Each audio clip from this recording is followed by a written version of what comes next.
Xoş gördük. Yeni təqvim ilinin ilk günlərində ənənəyə sadiq qalıb, ötən ilin mütaliə hesabatını təqdim etməyə gəldim. Rusiya-Ukrayna müharibəsinin 4-cü ilinə adladığı, Qəzzada gərginliyin artdığı, Papanın öldüyü və yeni Papanın seçildiyi, Amazonun yaradıcısı Jeff Bezos'un toyu üçün Venesiyanı bağlatdırdığı, mən daxil bir çoxunun Dubay şokoladına dadandığı, Alyaskanın tarixi görüş lokasiyasına iddialı olduğu, Çinlə viza rejiminin ləğv olunduğu, Coldplay konsertlərinin təhlükəli bir yerə çevrildiyi, P. Diddy məhkəməsinin ədalətlə yekunlaşmadığı, Pedro Pascal'ın gözümüzü mazol etdiyi, Kanadanın baş naziri Trudeau'nun müğənni Katy Perry ilə eşq yaşadığı, Louvre muzeyindən qədim zinət əşyalarının oğurlandığı, beynimizin bu üç səsdən Nothing beats it.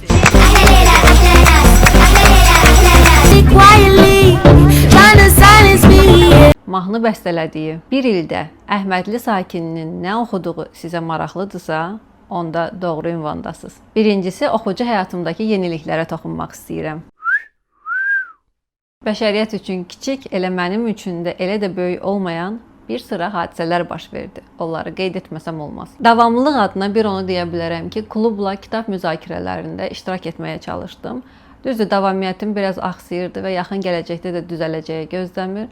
Bununla belə bir neçə görüşdə iştirak etdiyim üçün özümə medal belə vermişəm. Afinada oldum və Afinada hadisələrin Afinada cərəyan etdiyi kitab oxumaq müyəssər oldu. Pamukun İstanbulundan sonra Carlos Ruiz Zafon'un Barselonasında şəhər roman turu edə bildim. Yazıçılara ilham mənbəyi olan şəhərlərə səfər etmək üçün indi daha çox səbəbim var. Instagramda kitab rəflərimi bölüşməyə başladım və özümün də gözləmədiyim bir şəkildə bu böyük marağa səbəb oldu. Vasif Zahidov, Xan Həsən, Naiq Babayev kimi yazıcı dostların kitab təqdimatına dəvət aldım. Bəzisində iştirakım alındı, bəzisində yox. Konseptual kitab dükanlarına baş çəkdim. Yolumu 11-ci beynəlxalq kitab sərgisinə sala bildim və YouTube kanalımı açdığımdan bəri ən az video kontent hazırladığım il oldu. 2025-ci il həm də oxuduğum kitabların sayına görə də anti-rekorda imza atdı. Düzdür, ilin əvvəlində heç vaxt özümə say baxımından hədəf qoymuram. Mənim mütaliəm sırf maraq və əyləncə xarakteri daşıyır. Ancaq bunu da deməsəm olmaz, ili 34 kitabla yekunlaşdırdım. Bunlardan birini türkcə, 16-sını rusca, 17-sini azərbaycanca oxudum. Hər dəfə bu dil statistikasını qeyd eləyəndə Azərbaycan dilini ön sırada görəndə istər-istəməz sevinirəm. Bu onun göstəricisidir ki, dilimizdə yaxşı tərcümə olunan kitabların və yerli ədəbiyyat nümunələrinin sayı artır. İndi həmin 34 kitabı özümdən uydurduğum kateqoriyalar üzrə qeyd eləyəcəm və sonda top 5-liyimi təqdim edəcəm. Birinci kateqoriya təkrar biliyin anası adlanır. Adından da göründüyü kimi təkrar mütaliə etdiyim kitabları daxil etmişəm. Qəribədir ki, oxuduğu əsəri təkrar oxumaqda çətinlik çəkən biri kimi bu il özümü də şoka salacaq bir addım atmışam və 3 klassik əsəri yenidən oxumuşam. Bunlar Jane Austen'in Təhrik, Herman Hesse'nin Yalquzaq və Ernest Hemingway'nin Qoca və Dəniz əsərləri oldu. Təhriki rusca oxumuşdum, tərcüməsi ilə tanış olmaq üçün yenidən vərəqlədim və bir daha əmin oldum ki, Təhrik Jane Austen yaradıcılığında qürur və qərəzlə yanaşı ən çox bəyəndiyim romanlardan biridir. Yalquzağa isə bu dəfə başqa rakursdan baxa bildim. Yaşa dolmağın və oxucu kimi staj toplamağın çörəyini yedim. Hemingway üslubunu sevməyə-sevməyə bütün əsərlərini oxumuş biri kimi deyə bilərəm ki, bəşəriyyət adına kosmosa kitablardan ibarət toplu göndərilsə, Qoca və Dəniz həmin topluda mütləq olmalıdır. Bu qədər də obyektiv biriyəm. İkinci kateqoriya kitab bilik xəzinəsidir. Bu kateqoriyaya elmi populyar, qeyri-bədii ədəbiyyat nümunələrini salmışam. Bir əsər olduğu üçün bir öncəki cümlədə cəm şəkilçisindən istifadə etdiyim üçün üzr istəyirəm. Bu, Amerikalı müəllif Peter Mendelssohn tərəfindən qələmə alınmış oxuyanda gördüklərimiz essesidir. Analitik nəzəri janrda yazılmış kitabda yazıcı qeyd edir ki, oxuma aktı sadəcə mətnin məğzini qəbul etməklə kifayətlənmir. Həm də təxəyyüldə yaradılan təsvirləri, duyğusal və psixoloji bağları əhatə edir. Üçüncü kateqoriyamız ağıl yaşda deyil, başdadır. Bura gənc olsalar da yadda qalan sujetlərə imza atan müəlliflərin əsərlərini salmışam. Söhbət Rus yazıcısı Anastasiya Maksimovanın Atamın qarajındakı uşaqlar trillerindən və Polşalı yazıcı Yakub Maleskinin Ot festivalı dramından gedir. Birinci əsərdə atası pedofil çıxan bir ailənin dramından bəhs edilir. İkinci əsərdə isə susqun ancaq fədakar bir atanın ailəsinin başına gələnlərdən bəhs edilir. Yerli mal yel aparmaz adlı 4-cü kateqoriyaya yerli müəlliflərdən oxuduğum kitabları saldım. Murad Ramazanovun Səslərin yaddaşı, Vasif Zahidovun Qatil ruhdu, Orxan Əyyubun Külək gülü, Ülviyə Tahirin Taxta məktubu, Xan Həsənin Hürü və Naiq Babayevin Atmosferə uyğun mahnı qoy əsərləri oldu. Yerli romanları oxucu rakursundan qiymətləndirən Proza oxucu mükafatının münsiflər heyətində olduğum üçün bu kitablar haqqında çox danışa bilmirəm. Onların üzərindən keçmək məcburiyyətindəyəm. Bu qədər də etik biriyəm. Filmi və serialı olan kitabların yer aldığı 5-ci kateqoriya min eşitməkdənsə bir görmək yaxşıdır adlanır və adının da haqqını verir. Bu kateqoriyada cəmi bir kitab var. Bu Amerikalı yazıcı, dramaturq Ira Levinin bir dövrə damğa vuran, 2 dəfə ekranlaşdırılan Stepford qadınları əsəridir. Sujet başdan ayağa ideyadan ibarətdir.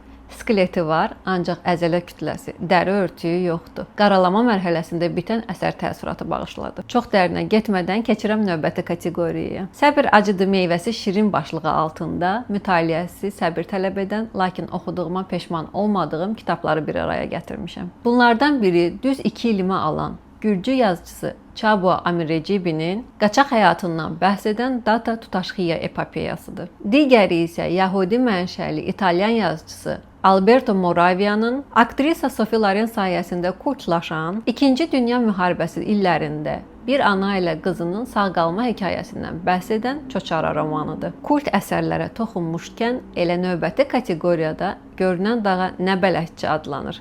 Bura öz janrında demək olar klassikaya çevrilən əsərləri saldım. Anton Çexovun Qlaflı adamı, Jules Verne'in Usta Zaxariusu və detektiv janrının ən yaxşı nümunələrindən hesab olunan Josefina Teyin Zamanın övladları əsərlərinin adlarını çəkmək istərdim. Adlarını çəkmək istədiyim növbəti 3 kitabı isə hər parıldayan qızıl olmaz kateqoriyasına aid edirəm. Bu, sırf gözəl üz qabığına görə əldə etdiyim, ancaq zahiri gözəlliyi ilə daxili gözəlliyi arasında uyum tapa bilmədiyim kitablardır. Bunlar İtalyan yazısı Teo Rano'nun real hadisələrə əsaslanan, müharibə illərində nasistlərin əlindən tramvayda gizlənməli olan bir oğlanın həyatından bəhs edən Tramvaydakı oğlan romanıdır. Digəri İngilis müəllifi Bethan Robertson 1950-ci illərdə evli bir kişinin homoseksual münasibətindən bəhs edən Mənim polisim əsəridir. Üçüncüsü isə 2008-ci ildə Nobel Ədəbiyyat mükafatının laureatı L'Eclésion'un Seullu tələbə qızın həyatından qələmə aldığı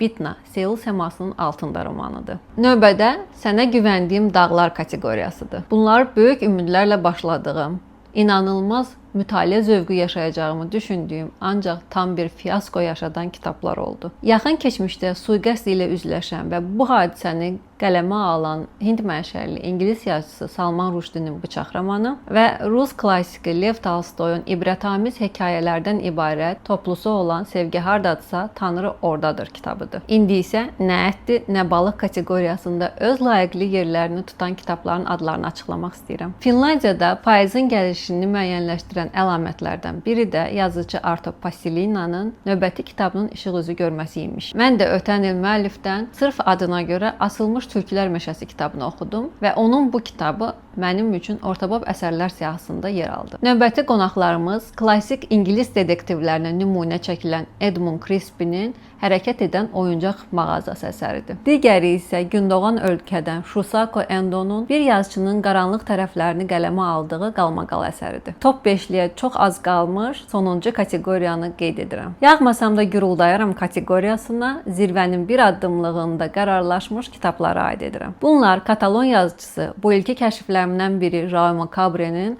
Od tutub yandıq romanı, Maggie O'Farrell'in tarixi fiction janrında qələmə aldığı Lucrezia Medici'nin həyatına alternativ baxış təqdim edən Evlilik portreti romanı, Holland müəllifi Witske Verstekin psixoloji thriller janrında yazdığı övladını itirən bir ananın yas dövrünü əhatə edən Boy romanıdır. Və gəldik çatdıq əsas məsələyə. Ötən ilimə damğa vuran 2025-ci il dedikdə xatırlayacağım həmin 5 kitaba. Kiçik həcmli intriqa yaratmaq üçün siyahını aşağıdan yuxarıya doğru səsləndirəcəm. 5-ci yer. Julian Barnes və ölümə elegiya tərzində qələmə aldığı Qorxası heç nə yoxdur romanı. 4-cü yer adı əvvəlki kateqoriyalarda hallanan müəllifin bir digər əsəri Rao Macabre və Qaranlıq düşəndə hekayələr toplusu. 3-cü yer təbiət itkiləri ilə insan itkiləri arasında paralel aparan ekoloji roman Charlotte McConaughey'nin Son Köç romanı. 2-ci yer oxucu təcrübəmdə bu bir ilk olacaq. İlk dəfədir ki, top 5-liyimdə iri həcmli bir kitab deyil, bir hekayə adı səsləndirəcəm. Bu, Vladimir Nabokovun hər misrasından estetiklik, harmoniya və ehtiras yağan hekayəsi musiqi hekayəsidir. Və 1-ci yer. Təsirini uzun müddət qəlbimdə bir sızıltı kimi daşıdığım, məni zır-hazır ağladan, eyni vaxtda eyni obraza, mərhəmət və həsəd duyğularının qarşılığını hiss etdirən bir roman oldu bu. Söhbət Amerikalı yazıcı John Williams'ın bir universitet müəlliminin həyatından bəhs edən Stoner romanından gedir. İmkan tapsam bu il bu roman haqqında ətraflı video çəkəcəm. Bu ümidverici vədlə hesabata yekun vurmağın vaxtıdır. Yeni ildə kitab oxumağa bol vaxt tapmağınız, rəflərinizi yeni hekayələrlə doldurmağınız ümidi ilə. Bir fəsildə oxuyum yataram dediyiniz və səhərə qədər oyaq qaldığınız gecələr, bu il az kitab alacağam deyib, kitab dükanlarından əli dolu çıxdığınız günlərin sayı çox olsun. TBR siyahınız və mənim kanalıma göstərdiyiniz dəstək heç bitməsin. Hələlik.